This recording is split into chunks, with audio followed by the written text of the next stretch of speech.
आप देख रहे हैं संविधान और कानून SK लाइव न्यूज।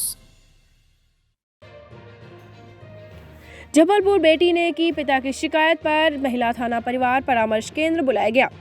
उन सभी पक्षों के बयान लिए गए। मामले में शरद विश्वकर्मा प्रताड़ित के पति का कहना है कि उनकी पत्नी नीता विश्वकर्मा, उनका पुत्र हर्ष विश्वकर्मा एवं मेरा दामाद मुझे आए दिन घर से निकालने की धमकी एवं जान से मारने की धमकी देता रहता है।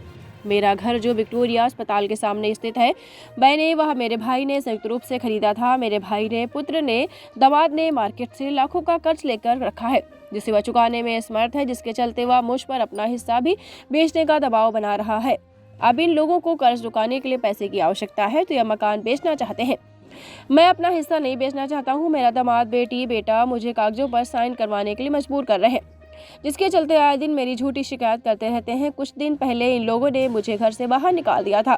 जैसे यह बात मेरी बहन सीमा को पता चली, वह मुझे आधी रात में लेने आ गई। ओमती थाने में मैंने अपनी रिपोर्ट दर्ज करवाई। दूसरी ओर नीता विश्वकर्मा का कहना है कि शरद विश्वकर्मा आए दिन उनसे गाली गलौज करके बात करते हैं, मारते पीटते रहते हैं, जिसमें इसकी गवाह उनकी बेटी अनुष्का विश्वकर्मा, दामाद चंद्रकांत विश्वकर्मा एवं उनका पुत्र हर्ष विश्वकर्मा है। हम पर झूठे आरोप लगाए जाते हैं, हम यह घर खाली करके चले जाएं।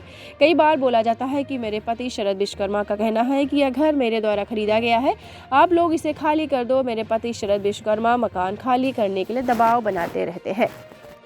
और मैं पिछले 10 वर्ष 12 साल से अब मेरा भाइयों से कोई संबंध नहीं है, क्योंकि मेरे भाइयों, मेरी भाभी कुछ का व्यवहार अच्छा नहीं था, इसलिए मेरे उनसे संबंध ख़त्म हो चुके हैं।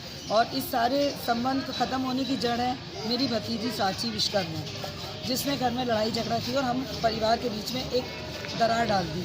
उसके बाद से कोई लेना देना नहीं था। अभी 3-4 महीने पहले मेरा भाई मेरे को पता चला कि मेरे भाई को परेशान कर रहे हैं लोग। मेरे घर राखी बांधने आया, उसके बाद इन लोगों ने झगड़ा किया। उसके बाद मेरा मंझला भाई भी आया था और ये भी आए थे दोनों। मेरे मंझले भाई ने कर्ज ले रखा है और मेरे बड़े भाई के बच्चों ने बहुत कर्ज ले रखा है सब कोई से।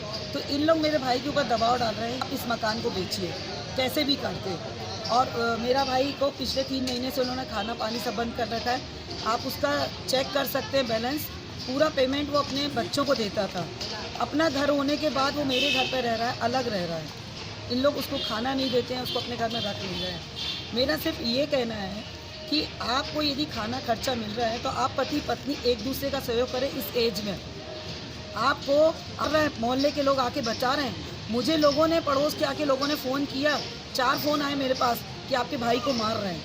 मैं मजबूर हो गई, फिर इनके घर पे गई हूँ। और जब भी मैं गई तो मैं शाम को भी इस समय नहीं गई। आपका नाम? मेरा नाम है सीमा मिश्रा, निवासी? मेरा सबसे बड़ा भाई है। मैं अंधेर में रहती हूँ और ये मेरा सबसे बड़ा भाई है, जिसके साथ इन लोगों की बदतमीजी करा। और मेरे मंझले भाई ने बहुत लोगों से कर्ज ले रखा है और इसके बच्चों ने भी बहुत कर्ज ले रखा है। इसकी पत्नी ने आए दिन इनके घर कर्जदार आते रहते हैं।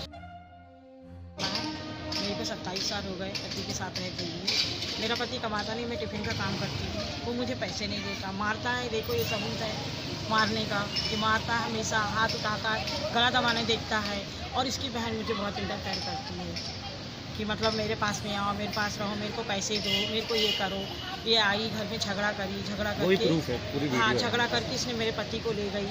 मेरे घर में खाना खा तू, मेरे घर में रह, अपने पति से संबंध मत रख, मेरे से संबंध रख। जान से मारने की धमकी देती है, बच्चों को देती है। छोटे बच्चों को बोलती काम कर, देवर के बच्चों को तुम कमाते नहीं, कब तुम गरीब हो। और घर बेचने का सवाल है, घर तो बेचूंगी तभी तो मैं किसी को कर्जा दूँ।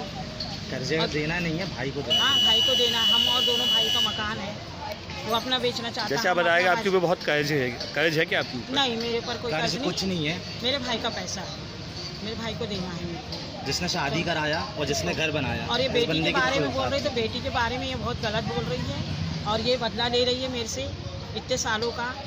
ये आती नहीं थी घर में। इसको पुराना घर था, इसको पुराने घर से पूरा हिस्सा मिल गया था, हाँ 4था हिस्सा। और एक मकान आपका नाम? लेके मेरा नीता विश्वकर्मा। निवासी कहाँ रहते हैं आप? हम लोग वहाँ विक्टोरिया के सामने। मैं आपका? मेरा नाम शरद विश्वकर्मा। क्या समस्या है आपकी? जी, मेरी समस्या है कि मेरी मिसेस, मेरे लड़का और मेरी लड़की तीनों मिलके और मेरा दामाद मेरे को घर से बाहर निकाल दिए, जान से मारने की धमकी दी है। उन्होंने मेरे साथ 2-3 बार लड़ाई झगड़ा भी किया। 4 महीने पहले मेरे घर से निकाल दिया। मैं अपनी सिस्टर के यहाँ रहता हूँ, वहीं खाता पीता रहता हूँ। और मेरी लड़की एक झूठी रिपोर्ट लिखवाती है कि मैं जहर खा के आत्महत्या कर लूँगी और उनको फंसा दूँगी। इसके पहले भी अपनी ससुराल में अपनी सास की, अपने जेठ की और जेठानी की फर्जी रिपोर्ट लिखवाई थी, जिसकी कापी मेरे पास है। इन्होंने ये रिपोर्ट दी है महिला थाने में, और जबकि मैं उनकी सास से भी जाके मिला। मेरी लड़की ने मेरी बिगैर इजाज़त की कोर्ट मैरिज शादी की थी, जिसमें मेरी मिसेस और मेरे लड़के के साइन हैं। इन्होंने फर्जी शादी करके मेरे ऊपर दबाव डाला और मेरी लड़की ने झूठी रिपोर्ट लिखवाई। और मेरा दामाद वहाँ से रोज़ फ़ोन करता है कि पिताजी को घर से निकालो, क्योंकि उनके माँ बाप ने उसको लड़के को दामाद को घर से निकाल दिया है। क्या कहाँ नहीं रहते हैं आप? मैं रहता हूँ विक्टोरिया अस्पताल के सामने, और मेरी लड़की की ससुराल है गुप्ता कॉलोनी। गुप्ता कॉलोनी में मेरी लड़की की सास और जेठ जेठानी इतने सज्जन पुरुष हैं कि क्या, उसके बाद भी मेरी लड़की ने उनके बारे में फर्जी रिपोर्ट लिखवाई थी, झूठी रिपोर्ट लिखवाई थी, जिससे तंग आके उन्होंने खुद अपने लड़के को घर से निष्कासित कर दिया है ना। और मेरा दामाद है जो बाहर 1 महीने बाहर ड्यूटी करता, फिर वापस आके घर में 15-15 दिन रहता है। और मेरी लड़की यहीं 4 साल हो गए शादी को, 3 साल आज तक अपने मायके नहीं जा रही, ससुराल नहीं जा रही, जी रहती यहाँ परेशान। इसका आप पूरे जो हमारे मोहल्ले में, पूरे समाज में, पूरे परिवार में, पूरे रिश्तेदारी में आप पता कर सकते हैं। मेरे को जान से मारने की धमकी अभी मेरे को 10 तारीख को मेरे को मारा, मेरा चश्मा फोड़ा, मेरे लड़के ने 3 बार मेरी गर्दन दबानी की। इसके पहले भी लॉकडाउन के समय पर भी उसने पुलिस पे का हाथ उठाया था, जिसका गोमती थाने में जब बंद भी हो गया थोड़ी देर के लिए, फिर उसको छुड़वाया गया। अभी मैं 3 महीने से अपनी सिस्टर के घर में ही रह रहा हूँ। खबरों के लेटेस्ट अपडेट के लिए इसी तरह हमारे साथ जुड़े रहें और इस वीडियो को ज़्यादा से ज़्यादा शेयर करें।